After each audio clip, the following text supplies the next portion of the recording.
Bonjour, qu'est-ce que la spasmophilie? C'est un ensemble de symptômes qui sont assez proches du déficit du magnésium, qui se caractérise par l'accélération du rythme respiratoire, des tétanies musculaires, une asthénie physique ou intellectuelle, donc les jambes coupées, la tête vide, les coups de pompe, la sensation de malaise, palpitations, des douleurs au niveau de la poitrine ou au niveau abdominal, donc évidemment des problèmes digestifs, la boule qui monte et qui descend dans la gorge, la sensation des fois d'être dans du coton. Bref, ce sont des sensations qui sont assez désagréables, qui ont la sensation de ne pas être bien dans son corps, sans cause physique bien identifiable. Est-il possible d'améliorer la spasmophilie? Oui. Il existe 5 grandes pistes pour la spasmophilie. Pardon. La première, c'est carentiel, de voir si l'alimentation apporte suffisamment de nutriments par rapport au stress, à l'activité qu'a la personne. Les deuxièmes choses, c'est l'acidité. La présence d'acidité amplifie énormément les problèmes de spasmophilie. Ensuite, nous trouvons aussi les problèmes de métaux lourds. Effectivement, quand on regarde la grille des métaux lourds, on retrouve un certain nombre de symptômes qui sont présents dans la spasmophilie.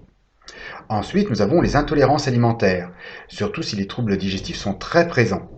Et donc en résolvant les intolérances alimentaires, donc en améliorant la digestion, on améliore l'assimilation, on améliore l'acidité. Donc en général, on améliore aussi d'autres points de la spasmophilie.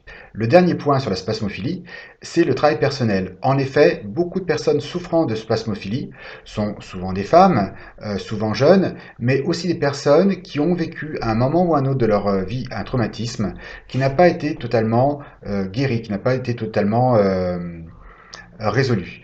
Donc souvent, cette dernière piste est aussi très intéressante. Alors, est-ce qu'il y a une piste à privilégier plutôt que l'autre? Eh bien non. Souvent, la spasmophilie, c'est un ensemble de petites rivières qui donnent au total la spasmophilie.